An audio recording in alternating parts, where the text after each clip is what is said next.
This is Jose Merino, Editor-in-Chief of the Neurology family of journals. The Neurology podcast provides practical information to neurologists and other clinicians to help them provide better care for their patients. Thanks for listening and have a great week. Hi, and welcome to the Neurology podcast.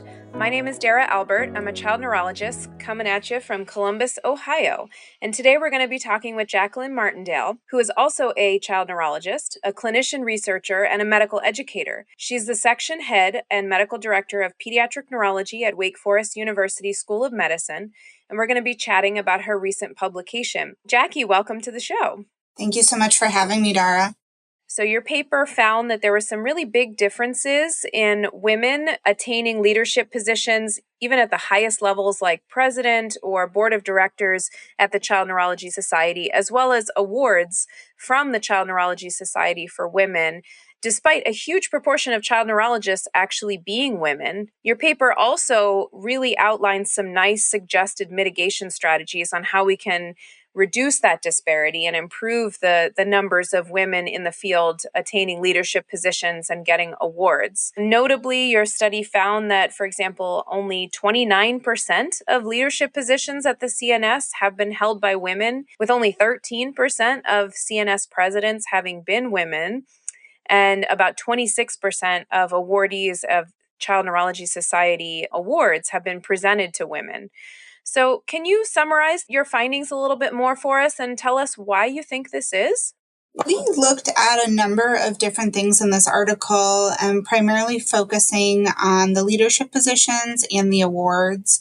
But what we found is that overall, women are just not being recognized at those high levels of leadership, particularly the highest levels of leadership, like the presidential position, despite the increasing percentage of women in child neurology.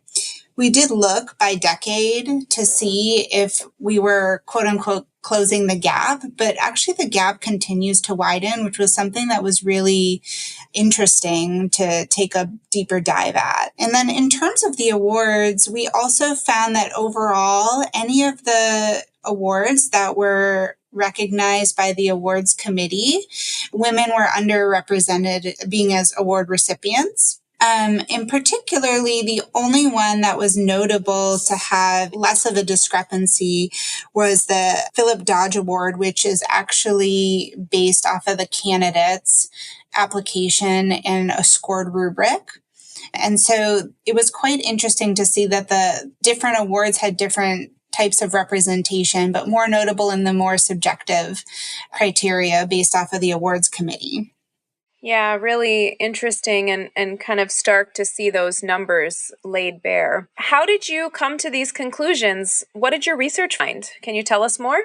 What we did is we took a look at the number of board of director positions and the number of awards over the last 50 years, which was between 1972 and 2023. And for each year, we looked at who was the recipient of that position or award, and we extracted the gender based off a number of different methods, including institutional websites, some obituaries, as well as for those that we couldn't identify the gender based off of the language used on different websites, we put into Gender API, which looks at the likelihood that a name is male or female or woman or man based off of just the name itself. And so there were some flaws with that. But what we did is we summarized them by decade, understanding that the landscape of child neurology is changing over time.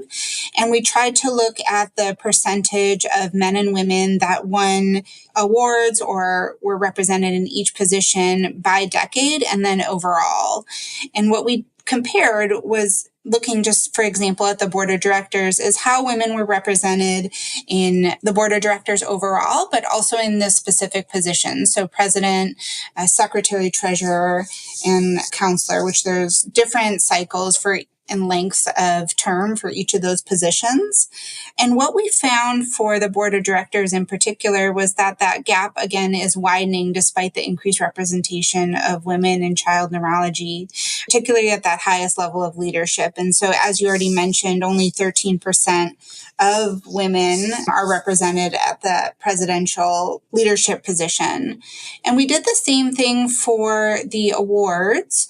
But what we actually noticed is that there was a difference between those that were recognized by the awards committee versus the ones that had a scored rubric to actually evaluate the criteria, which is also by the awards committee. And then we thirdly compared to the two awards that were not by the awards committee. We did the same thing looking by decade, again, recognizing that changing landscape in child neurology.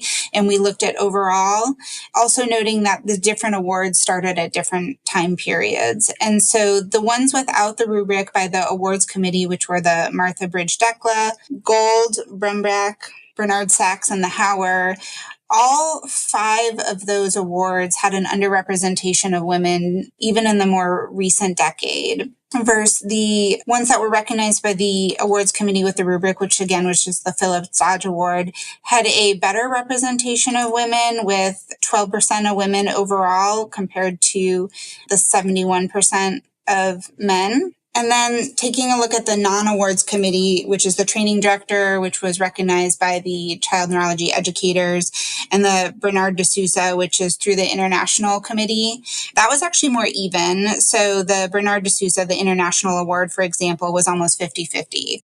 Interesting. So you really did a deep dive figuring out how these awards are given, how these positions have been distributed, even looking up obituaries. Kind of disheartening to hear that the leadership position gap seems to be widening as opposed to narrowing, but I look forward to hearing your suggested strategies on how we can mitigate that. I first want to ask you, what inspired you to do this project? Where did this come from? So I'm really thankful for the group that I worked with. This has actually been an ongoing conversation that we've been having together with most of the authors that are on this paper, that what we are seeing when we're at the Child Neurology Society meetings or through just our involvement in the Child Neurology Society is that there is a not only gender divide, but there's also a generational divide. And this is something that I'm very passionate about, making sure that there is equity in not only gender, but generation and all other disparities. So, race, ethnicity, and those things were harder for us to look at. And we did actually try to look at that for this paper, but that data wasn't available. And so really just wanting to make the Child Neurology Society a better place and a home for all child neurologists, no matter what your background is. I hear from a lot of members that that's something that they desire. And I am right there with them, feeling just as passionate and trying to bring this to light so we can move forward and make progress as a society. Yeah, really inspiring and really glad that you and your co-authors dreamed up this idea and put pen to paper and helped us all figure this out so we can make the field a more equitable space. Totally agree with you. What's something that surprised you about your results? One of the biggest things that surprised me is that the absolute disparity remained the same, if not grew a little bit, despite the fact that women are increasingly represented in child neurology. And so what I mean by that is we actually looked at 3 different time points. We looked at 2002, 2014, and 2023.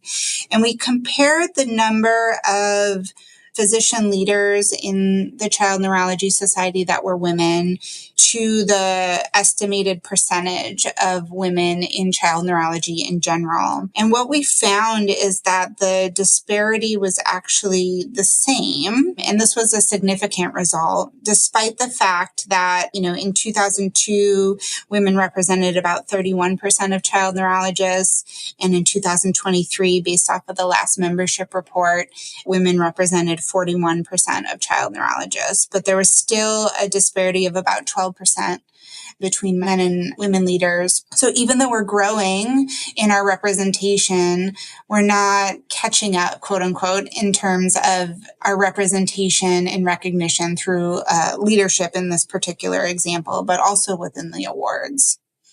Yeah, that is quite surprising to me as well. So let me ask you, if I were still a child neurology trainee or a medical student considering a career in child neurology, what would you tell me about my future leadership opportunities in the field?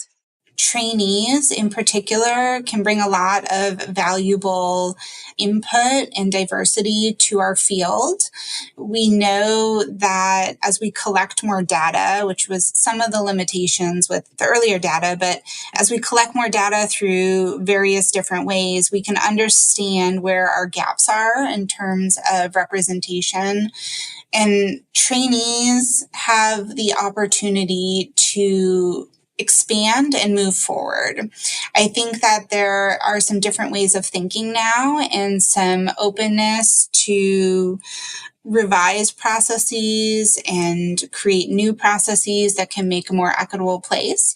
And so there's tons of room for leadership opportunities, not only within your various institutions and bringing these things to light, because they don't start at the society level, right? They start with each of us individually. And so how can we move the needle forward, not only in our own institution, but within our own medical school, within our hospital system, and then moving up to broader societal levels. Those are each stepping stones to bring us to a better place. Yeah, you are so right. Change is coming, and thinking about, building from the grassroots up. On the flip side, what can we do as, let's say, more seasoned child neurologists to help mitigate these disparities for ourselves and also for future generations of child neurologists? I think there's a lot of different things that we can do. And I think some of the biggest ways that we can move forward is transparency and disclosure. And so those processes have already started. And so the Child Neurology Society released its first membership report in the fall, helping us understand what the membership landscape looks like. And so we can't move forward unless we better understand where we're coming from. And so understanding what we look like as a society and where those gaps are, I think is really important, but also leaning into those gaps. So I think it's really important not to turn a blind eye or say that watchful waiting will let us catch up. I think that action needs to be taken. And I think it needs to be strategic in how we move that needle. And so some examples besides taking a look at the data and doing a gap analysis is making sure that we're more objective in our criteria when we're looking at leadership positions or when we're looking at awards criteria, making sure that language is not gender biased. I talk a lot in the article about different ways that we describe men and women and how that can influence our perceptions. And I think that's really something that we don't recognize a lot. I think utilizing the resources that we have, like the LDEI committee, we can leverage them to help us find and recognize women or other individuals from underrepresented racial or ethnic minority groups to bring forward for these awards or these leadership positions. And so we can work together with those folks who are also passionate about this. And then other aspects create more specific awards or leadership positions for younger members so we can bring them into the leadership and help them change the infrastructure, from the ground up. And so if we only have a society that is full of more seasoned, as you put it, child neurologists, that's biasing us in one way. And so being able to bring in younger members, even junior members, to various leadership roles and recognizing them for their contributions, I think is a great opportunity to diversify our society as a whole and also get their input in a more structured way.